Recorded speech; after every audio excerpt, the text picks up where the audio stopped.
Pardo, què? Doncs bé, bona tarda. Avui tenim un personatge... Pues sí, un personatge que jo no sé si fa por, és interessant, no sé. És interessant, és molt interessant, sí. Doncs vinga, va, d'aquí és, d'aquí. Bueno, I controvertit, com diu.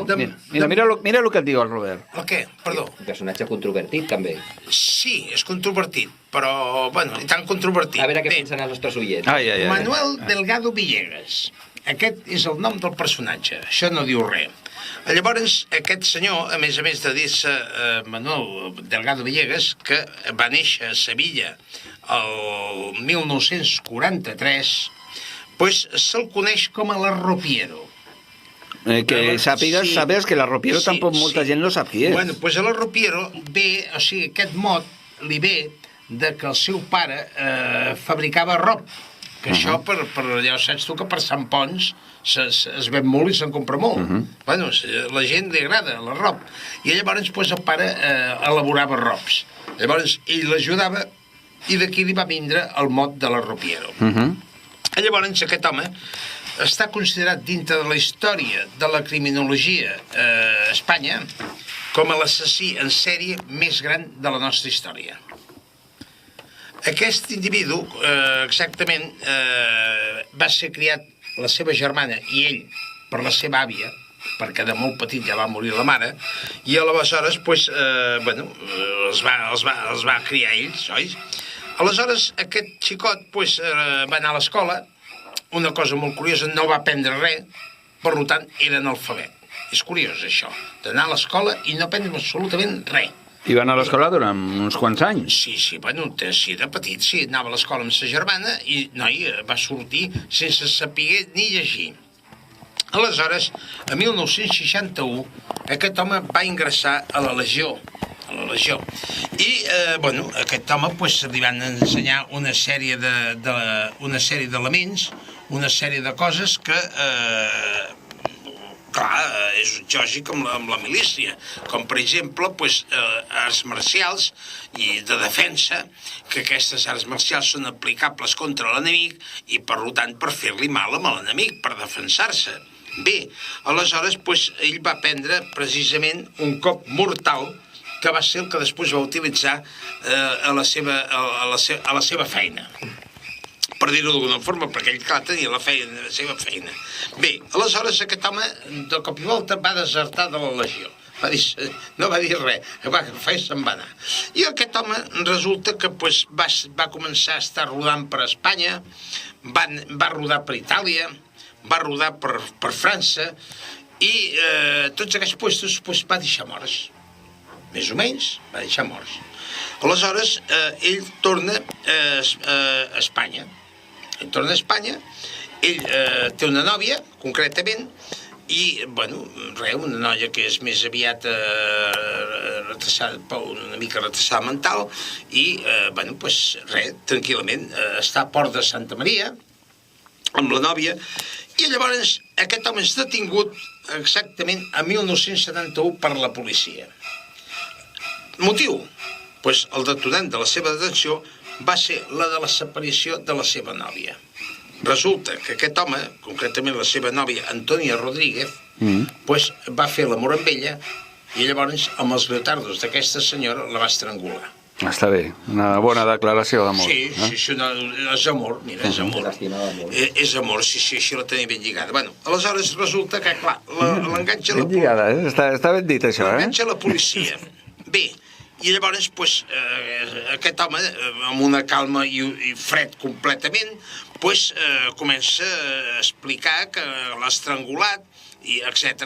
Bé, i llavors aquest home se sent gran, se sent important, però importantíssim, és curiós, i comença a dir que això és pecatamiento lo de la novia, perquè ell ha matat mucha gente.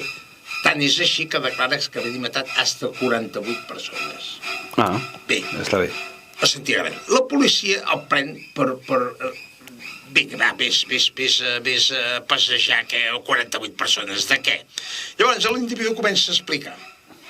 pues mira, a tal puesto això i això, a tal puesto això, i la policia comença a investigar, i si realment, pues a tal puesto va passar això, a tal puesto va passar allò, i eren assumptes que no estaven resolts, i que llavors el senyor, que se sent gran, els explica. Bé, aleshores, ja dic que la policia no se'l va creure, i aleshores, pues res, ell se sentia important, i inclús és més, la policia li van dir, pues mira, tu no, o sigui, concretament tu no ets l'assassí més important que hi ha a Europa, perquè a Alemanya hi ha un individu que et guanya. Contestació d'ell: si em deixeu 2 o 3 dies suelto, aquest individu queda ben enredarit. O sigui que imagina't. Patxulo mi pirulo. Sí, senyor, patxulo tal. Bueno, era un individu molt fort, i llavors pues, ell amb la mà plana aplicava el seu cop mortal, que és precisament picar sobre la gola, i ben picat pues, mata la gent. Bueno, llavors ell portava un bigoti molt curiós, perquè era un gran admirador de Cantinfles, i portava el bigoti de Cantinfles. Bueno, era un home tranquil, però per no res s'irritava de tal forma que sense més ni més matava. Per exemple, doncs, què et diré jo, ell anava amb una persona la que no coneixia i el veia fumant amb un paquet de tabac, me da un cigarro, i el meu deia no, doncs noi, ja havia begut oli. Li donava la clatada ja d'aquella i apa, no? Sí, amb el no ja havia begut oli, s'havia acabat. O sigui, uno de los 48, tu, que diem. Bueno, llavors, aviam, jo, ell concretament, quan entrem ja a Catalunya, un dels primers crims que ell confessa que ha fet va ser el Garraf. Va ser el Garraf. Bueno, amb la persona, que concretament jo ho tinc aquí apuntat, d'un senyor que es deia Adolfo Folch Montaner, que aquest senyor era cuiner i tenia 49 anys. L'home estava tranquil·lament prenent el sol a la platja, aquest el va veure, se'n va anar cap allà, va agafar una pedra i li va aixafar el cap. Està bé, sí, simpàtic, bueno, no? Mira, si s'avorria, pues es va distreure. Llavors, un cop li va aixafar el cap, li va prendre el rellotge, li va prendre la cartera i el diner metàl·lic que portava. Això va passar a 1964. Bé, aleshores... Aleshores què? Escolta, per cert, no sé si ho has dit, però em penso que era un paio que fumava molt. Sí, però sí. Però jo no sé si llavors, per als seus últims temps, si en parlarem d'això, que fumava molt. No sé si va ser tota la seva vida o va ser els seus últims temps. Mira, dona'm 20 segons només i el sentirem una miqueta. Encara que l'home parlava i se li costava d'entendre'l. A més estava fet pous, perquè un home que tenia 50 anys, i bueno, jo ja ho explicaré al final, es pot veure aquest home, doncs, escolta, feia pena, dona la impressió d'un home de 90 anys, sincerament. Doncs mira, sentint-lo uns pocs segons en una entrevista que li van fer per a un documental. D'acord. ¿Fumas mucho, no? No, fumo mucho. Antes me fumaba 10 paquetes. ¿10 paquetes? Al día, sí. Además que me fumo un par de ellos, fumo menos. Pues tengo menos que pensar. Y yo pienso muy poco. Yo soy el hombre que se deja pensar. Soy un hombre que se deja pensar, se vuelve loco. No piensa bien, se vuelve loco y después se pone a hablar de él solo. Hay de toda la vida. El hombre que piensa mucho, no gana nada. Doncs aquest era l'Arropiero, i diem era perquè ja es mor, però bueno... Sí. Ja veus 10 paquets diaris. 10 paquets, el normal. Sí, 10 paquets diaris, en parlem al final. Dormint, fins i tot fumava. Sí, no, és que aquest home, des que començava el dia, i estava, des del moment que estava despert, amb la punta del cigarro, que acabava encenia el pròxim.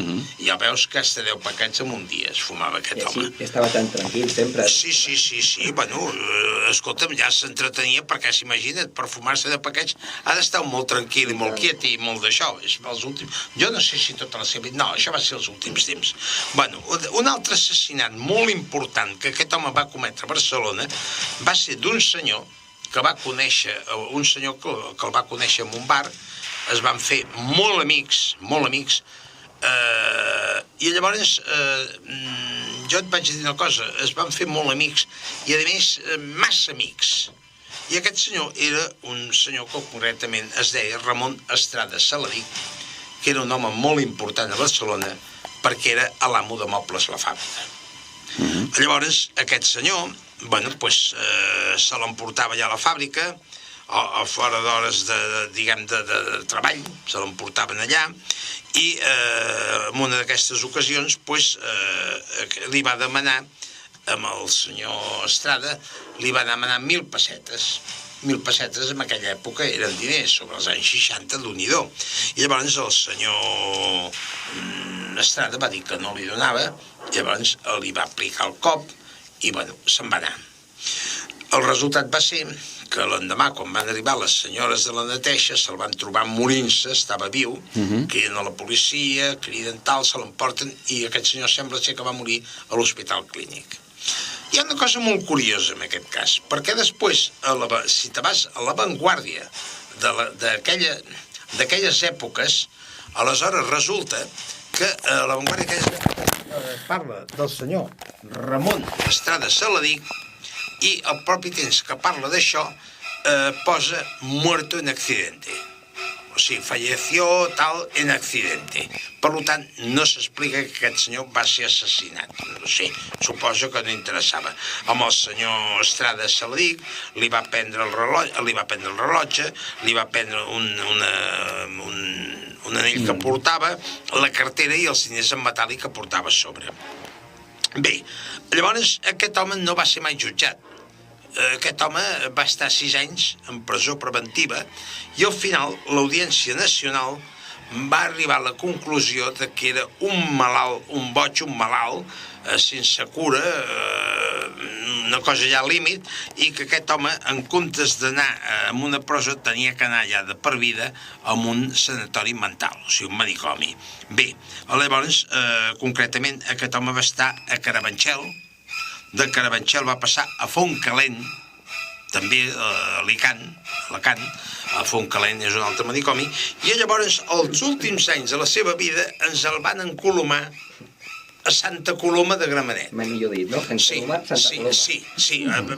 vagi dir-ho, ens el van encolomar a Santa Coloma. Com estem de metàfores avui, eh? Sí, aleshores, doncs, bueno, estava molt sedat, estava molt tractat, suposo com els cigarros que es fumava estava mig atontat, això també és per dir-ho, la veritat és que ell estava fet pols, llavors se li permetia sortir a passejar al carrer, evidentment tornava, estava sota vigilància, però no s'escapava, tampoc estava ja en condicions d'escapar-se, i llavors, tornant amb això, una cosa molt curiosa és que diu que ell, que va estar sempre assassinant, va ser assassinat per al tabac.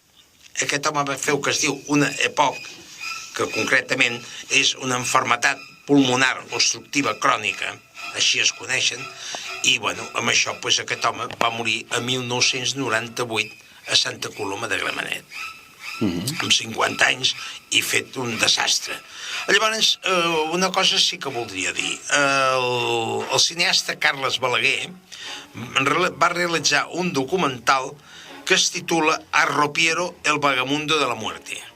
Existeix aquest documental. I una cosa també vull dir, que molts dels nostres oïdors que ho vulguin veure, si tenen YouTube, a YouTube hi ha una sèrie no solament d'informació, sinó de vídeos on es veu amb aquest senyor, i a més una sèrie de persones que parlen d'aquest senyor donant explicacions, com són criminòlegs, com són policies, com són abogats, i fins i tot surt un senyor molt famós, que és el catedràtic de Medicina Legal de Sevilla, que és el professor Frontela. És molt conegut perquè és un home que ha actuat en molts casos a Espanya. I llavors parlen d'aquest senyor, parlen d'aquest cas, i bé, així és tot. Si voleu i teniu interès, a YouTube el podeu veure perfectament tots aquests vídeos, que jo els he visionat també. Molt bé. Doncs bé, fins a la pròxima, fins al pròxim programa. Apa, adéu, Pardo. Parlen gràcia, amb el bon amic Xavier, parlen gràcia, amb el bon amic Xavier, amb el bon